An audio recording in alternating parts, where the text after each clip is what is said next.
Mr. Holmes, whatever brings you here so late at night? I'm interested in the case of young Leighton Chapman. He was arrested earlier this evening and accused of a double murder. I beg your pardon? That case is quite clear to the police. Or are there any new facts that we don't know about? Who knows, Inspector? Look, you are free to investigate, of course, Mr. Holmes. Chapman was arrested with a revolver in his possession, which you can find in the evidence room. The suspect himself is in custody. Did you find anything else on his person? A few personal belongings. Nothing particular, Mr. Holmes. Thank you, Lestrade.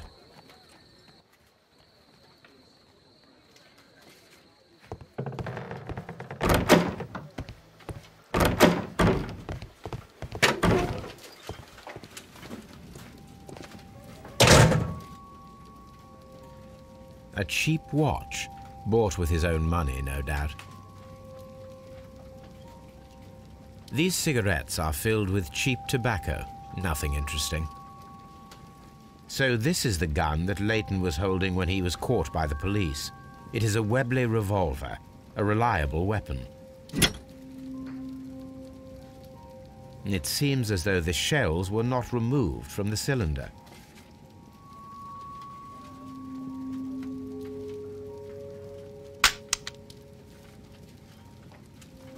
Two out of the 6 shells have been fired. There were 2 shots.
Mr. Holmes?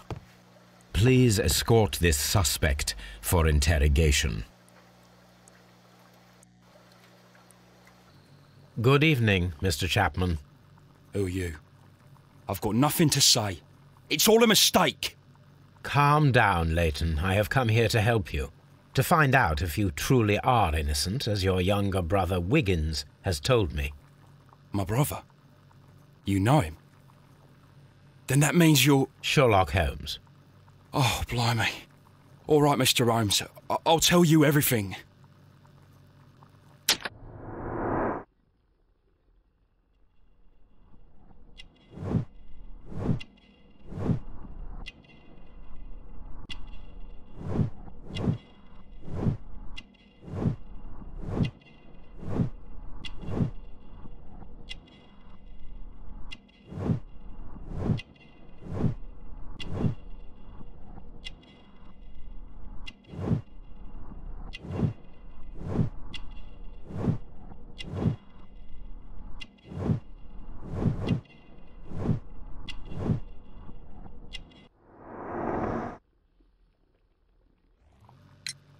Good. Tell me your account of what happened.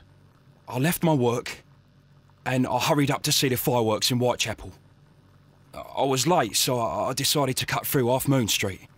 I saw the first fireworks light up in the sky. I bumped into a constable on a corner before entering Half Moon. Then suddenly, what with all the firework flare, I saw 2 men. They were both lying flat in the middle of the street. I stopped where I was. I thought about turning back to the police, but as I was thinking of that, I saw a third person. He was leaning over the body that was furthest from me. The second I saw him, he raised his head and he stared at me. In a flash, I saw his gun, but he made a dash for it instead and he escaped through Whitechapel Street. So you might still have had time to return to the constable. I panicked. I didn't know what to do. Anyway, I approached the bodies just to see if they were still alive. I saw that one had blood pumping out of his stomach. He was dying. It was horrible. The second one was already dead. He had a hole in his head. He was holding a gun in his hand, though. I took it, and then I followed the third man. Interesting. Pray, continue. I turned a corner, and I saw the man standing in the middle of the street. He seemed to be in some sort of panic. And then, Mr. Holmes, something strange happened. I told the police and they laughed at what I said, but I swear to you, my words are true. I started running towards him. But then I was blinded by a flash. It was so bright that I hardly saw anything for a good dozen seconds. But I kept running forward. As I arrived in Whitechapel, I heard a woman screaming. And then I was caught by the police. But there wasn't a trace of that man. Of course, then they found a gun and all that blood. I couldn't see the murderer escaping and all that mess. Perhaps I was still half-blinded at that moment. A thrilling account, my young man. Leighton, are you able to describe the person whom you saw standing in Half Moon Street? Well, I wasn't able to see his face at all. It was too dark, and he was too far away. I could see his silhouette. And what about that? Nothing so special. He was wearing a jacket. He was quite average in size and his weight. I see. Was there anything else that struck you at the time? No. But perhaps... It's strange, but I can't remember the sound of his footsteps as he was running away. Perhaps it was because of the fireworks or the surprise of me seeing him. Leighton, I confess I am puzzled. Why should a young lad like you take a gun from the hands of a dead man and set off in pursuit of a probable killer? I know. I keep wondering that, but at the time it was like a reflex. A criminal ought to be arrested, and he was armed. You were willing to risk your life. That was a little foolish, unless you wanted revenge. No, Mr. Holmes. I was just being brave and stupid.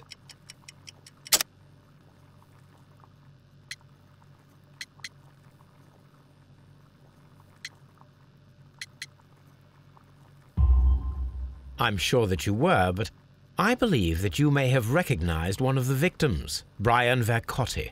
You knew that gentleman well, did you not? However could you know that? You have a typical tattoo of the Westgate Brotherhood upon your hand. I observed exactly the same mark upon Mr. Vercotti. You came to know him from your sharing a past prison sentence. Am I correct, Mr. Chapman? Oh, God. You're right, Mr. Holmes. Would you tell me a little about Brian Vercotti? We were convicted for a robbery. Once in prison, both of us joined one of these fraternities. During that year, we tried to help each other out, you know? You were quite young then, I believe. Yes, Mr. Holmes, we were. We'd only stolen a pound of meat. After we were released and when I saw what my little brother had become, I decided to work towards living an honest life. And Vercotti? He had a hard time. His sister had died in a Whitechapel dispensary while he was in prison. He had no family anymore. Our paths split.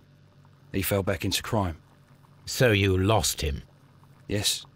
And for around 2 years, I heard no news of him at all. We shall see you soon, young man.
Mr. Butler's key matches the lock perfectly.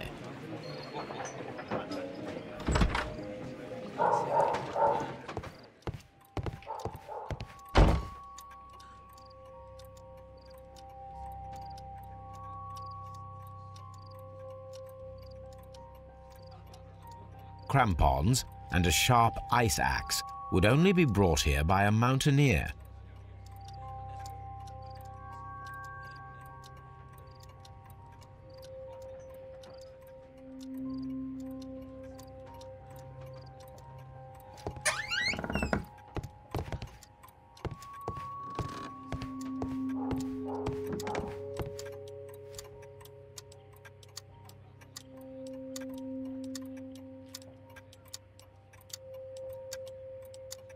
A flare pistol. Perhaps it was pawned by a destitute sailor.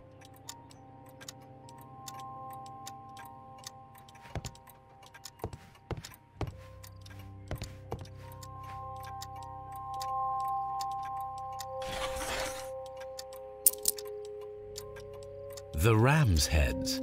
This necklace belongs to the 5 Rams of Mittelin collection. Interesting. That means that Kenneth Butler owned a part of this collection all this time, 10 years after the theft.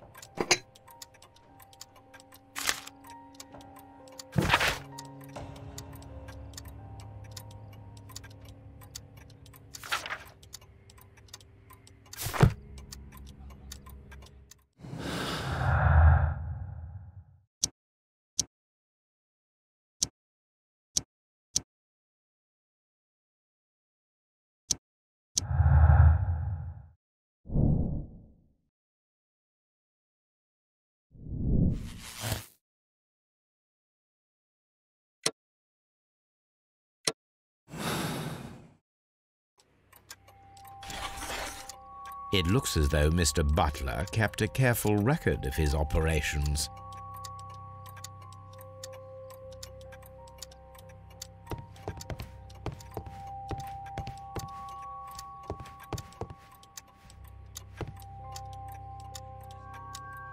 A flare.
Locked. I'm always wondering what's on your mind, Holmes. Locked.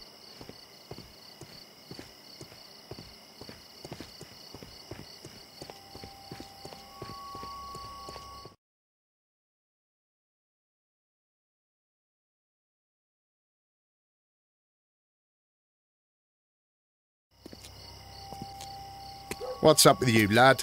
What are you waiting for? I'm waiting for my brother to be released. Your brother? The one that you caught, beat up and imprisoned. Ah, the murderer. He ain't killed no one, copper. Watch your mouth, lad, else you'll be joining that worthless brother of yours.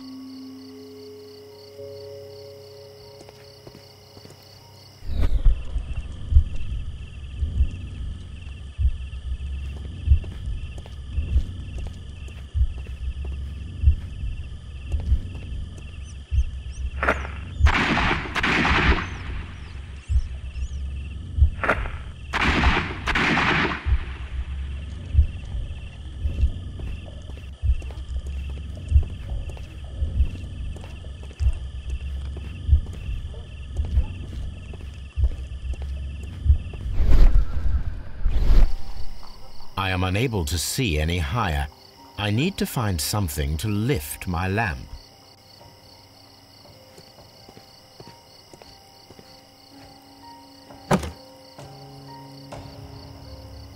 This should be useful.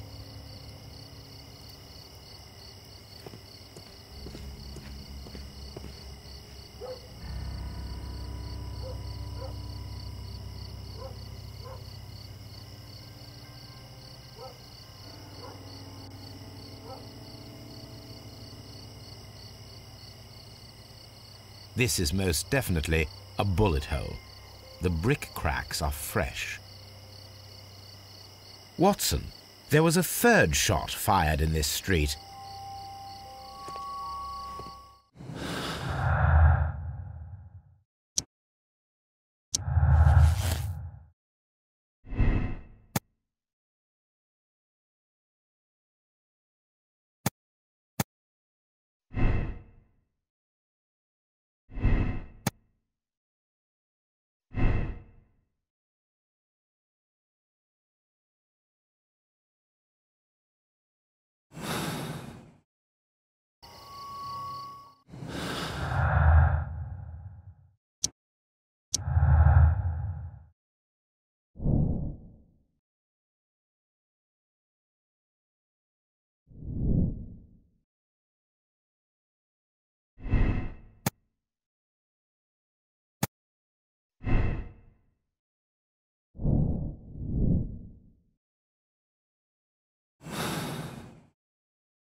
Constable Marrow, I would value your assistance in this investigation.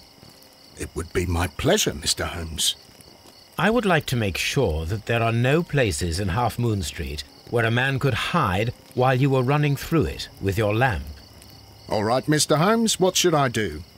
Take your lamp and start walking, just as you did before, and try to find me. Understood.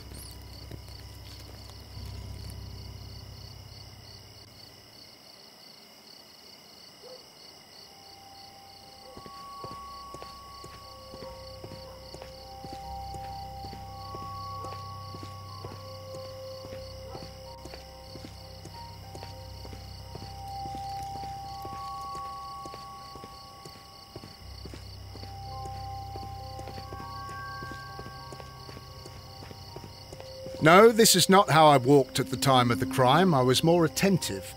Let's start over again.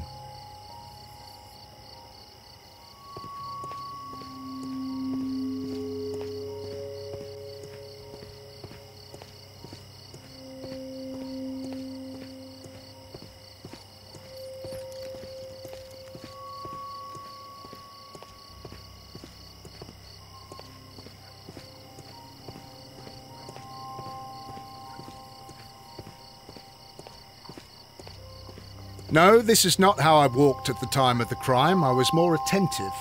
Let's start over again.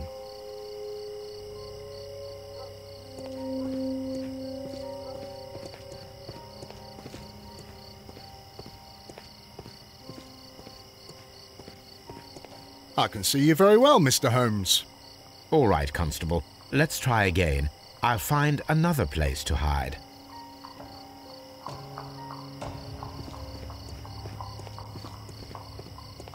Here you are, Mr. Holmes. All right, Constable. Let's try again. I'll find another place to hide.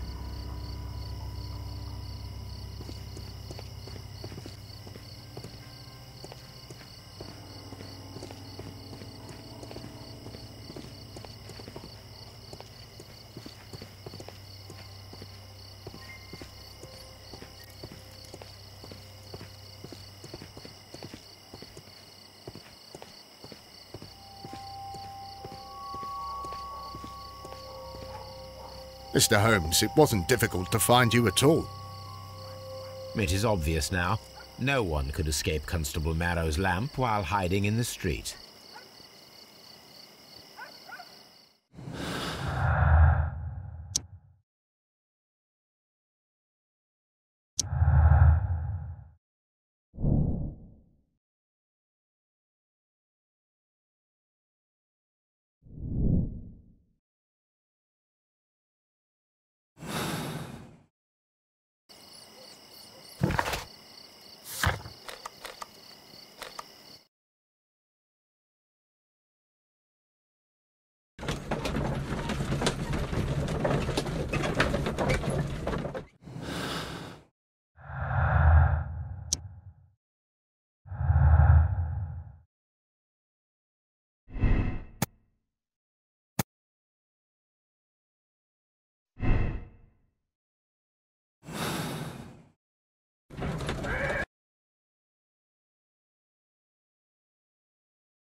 These tools are exactly what I need to climb the wall.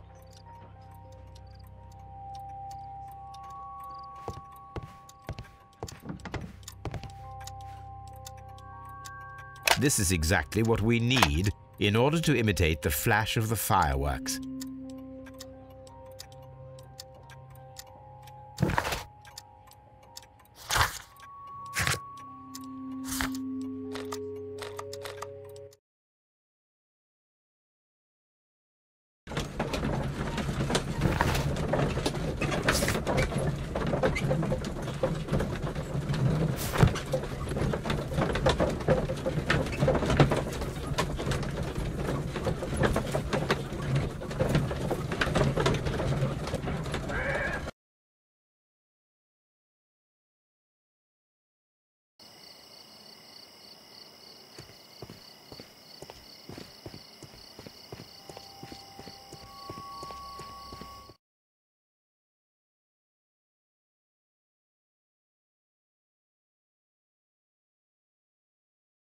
Why are you looking at me all the time like that?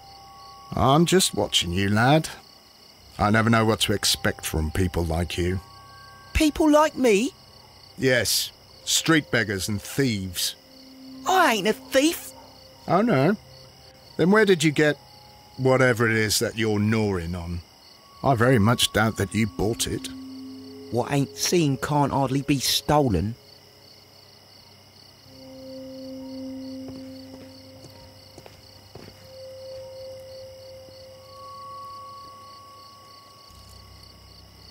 Constable Marrow, Watson, I would like to perform another kind of reenactment with your help.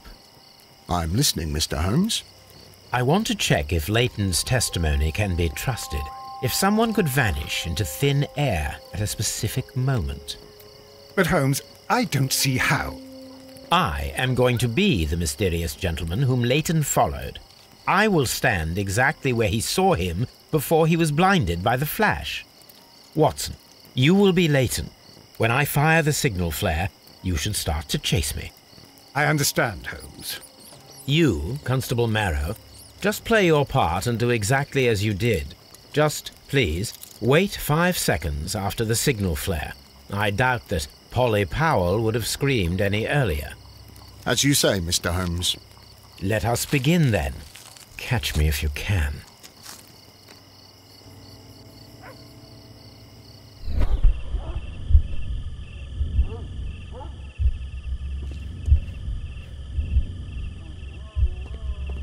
This wall is cast in shadow. It would be difficult to see anyone scaling it.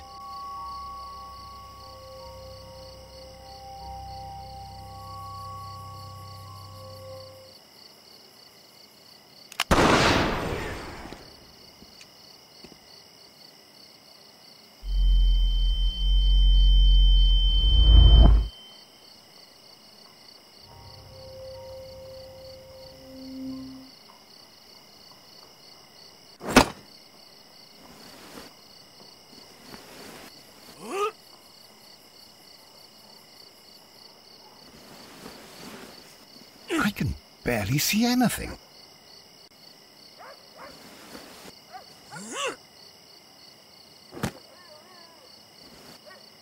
Holmes? Are you there?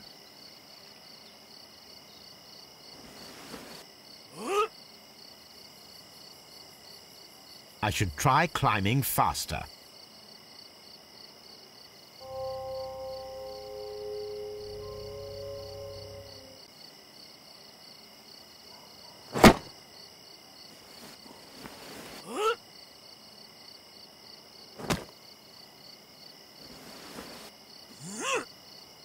I can barely see anything.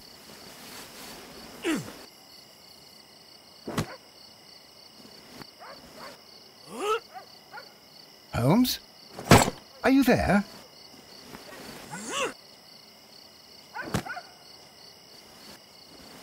Where is he? My God, a man can't just disappear like that.